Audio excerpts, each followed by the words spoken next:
What do you mean grievance? I know what you're saying. Nobody has a grievance. All my people are happy. I wish we could all say that. Thank you so much for listening. This is the Human Resource. My name is Pandy Pridemore.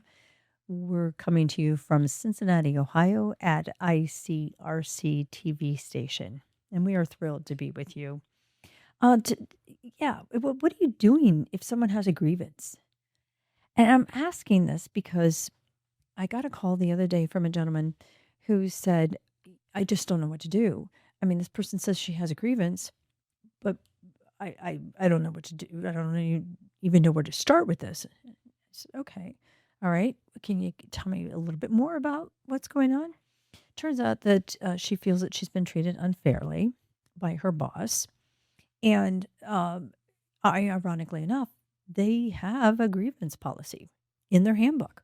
So I said, well, send me a copy of that. And are you following that?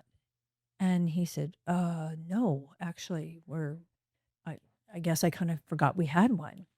So that really kind of stirred me up a little bit. And I began to think, wow, whether you have one in writing or not, doesn't mean that you shouldn't be handling concerns that an employee expresses.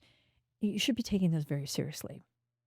And one of the things that we've talked about on the show is the four most powerful words is, how can I help you, right? Well, I guess there's 5 words. Okay, how can I help? But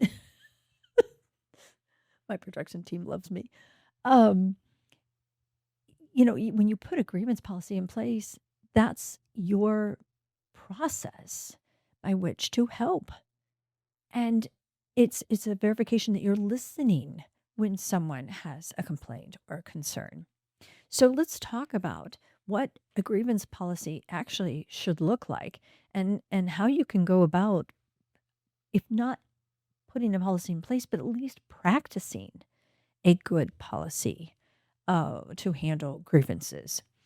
I did a little research, and the Academy for Innovative HR has some really nice things to think about. If you want to go online and Google them, the Academy to Innovate HR. And so a lot of these notes are going to come from them, because I think what they've done is done a wonderful job taking your thought process and helping you outline this kind of a topic for your management team, because this isn't something that HR should be doing alone. Remember, 90% of your HR is being done out on the floor by the boots on the ground. So all really HR is supposed to be doing is putting good processes and procedures and practices in place so that they can represent the company and make good decisions for the company. And why would anybody want to be submitting a grievance anyways? Well, if you really think about what people get upset about and have a right to be upset about, whether it's compensation, whether it's bullying, whether it's harassment, a claim of retaliation, maybe it's even something against a collective bargaining agreement. If it's a union environment, they have the right. All employees should have the right to express their opinions and file a grievance. So even if you don't have a written policy right now, it doesn't mean that you can ignore someone's concerns. Now, what I'm going to do is literally break this down as to what you should be considering, but I want you to remember one thing, and this is probably the most important part of the whole show, is that anything you put in writing, you better stick to. You cannot put in writing something that you don't intend to do. That is just it's a recipe for disaster. But then at the same time, remember, your practices become your policies. So you've got to put things in place and develop a mindset towards how you want to handle a grievance, because the way you react to one is going to have to be how you react to the second, third, or fourth. Now, we can tweak a little bit, but you can't go, you just can't flip upside down on this. So what he's totally recommending, the individual who wrote this particular, well, I'm sure it's the company, but basically the policy should be on how we're going to submit grievances, how we're going to investigate them and resolve them. So those three things, those are your targets. When you sit down with your management team, the first thing you should say is, how are we allowing individuals to submit grievances to us so that we can investigate them and therefore come up with a resolution? Now, to do that, they're recommending that you have a clear definition of what a grievance is. This is not somebody who's complaining because the temperature is not correct today versus yesterday, unless it's persistent. It's not someone who's upset because somebody didn't invite them out to lunch. These are serious situations, many of them supported or protected by law, and things that the company could be held liable for. So we want to make sure that individuals understand what a true grievance is. But then we want to say, all right, what's the process? We do want to hear from you. We are listening as a company. But here's how we want you to communicate that to us. Is it going to be written? Is it to be submitted by an email? Is it to be submitted to the VP or to the HR, to your boss? Set up a process by which individuals are to submit that particular grievance or complaint so that we can move on to the next process or the part of the process. It's interesting. The gentleman I spoke on the phone I said, well, what is the actual grievance? He said, well, I'm really not sure. She hasn't written it down. I said, well, your policy says that she's supposed to submit it in writing. Oh, well, she hasn't done that yet. Well, is that a serious grievance? We don't know. We can't proceed any further without that written statement. And that's why the policy specifically says that. But then your third step is to determine, can you live within timelines? And this is where most of you are going to really have problems and deviate from the policy, which is going to get you into some real real trouble.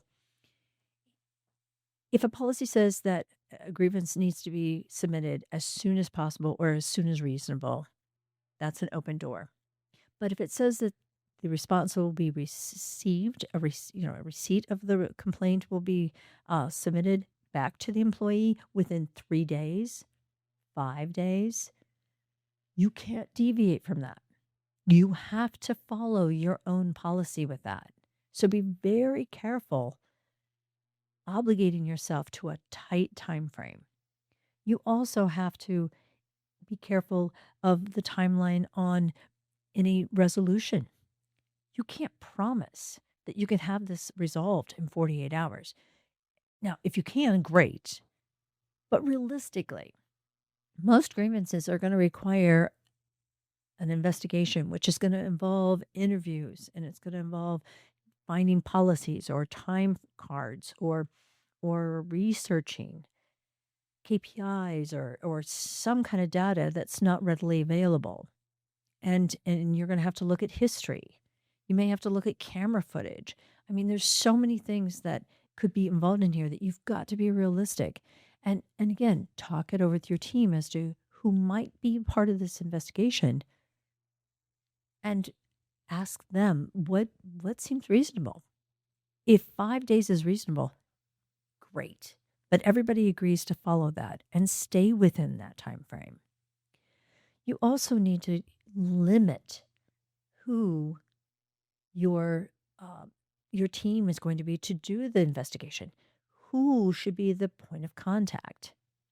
And again, when you're talking with your team, find out who's the most comfortable in uncomfortable situations. Who can handle discretionary conversations? Who can be confidential as much as it can be? Because, if you're out having to find out who the witnesses were or who might have been involved, you have to go and tell them, I'm aware of the situation. Please give me your side of the story. That means that you have to share. You can't keep all this information confidential and still be able to resolve the investigation. So establish that. Because with that as well, that point of contact should also be the individual who controls where the documents go, where the statements going, where are all the paperwork and as I call it, the story, all the elements of this story. Who's going to maintain that? That's not something you keep in a manager or a supervisor's office. That's really important information that needs to be controlled by a limited number of people. And this isn't something you talk about in the cafeteria. So not only are you controlling the materials and the documents, but you're controlling the conversation and the narrative as much as you possibly can. How about the appeal process? You see, not everybody's going to be happy with what decision you come up with. So how are they to express that?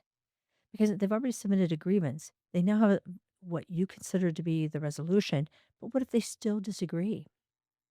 And your collective bargaining agreements are going to have an appeal process already in them. But for those of you who are not union, you need to understand that that's every bit as important.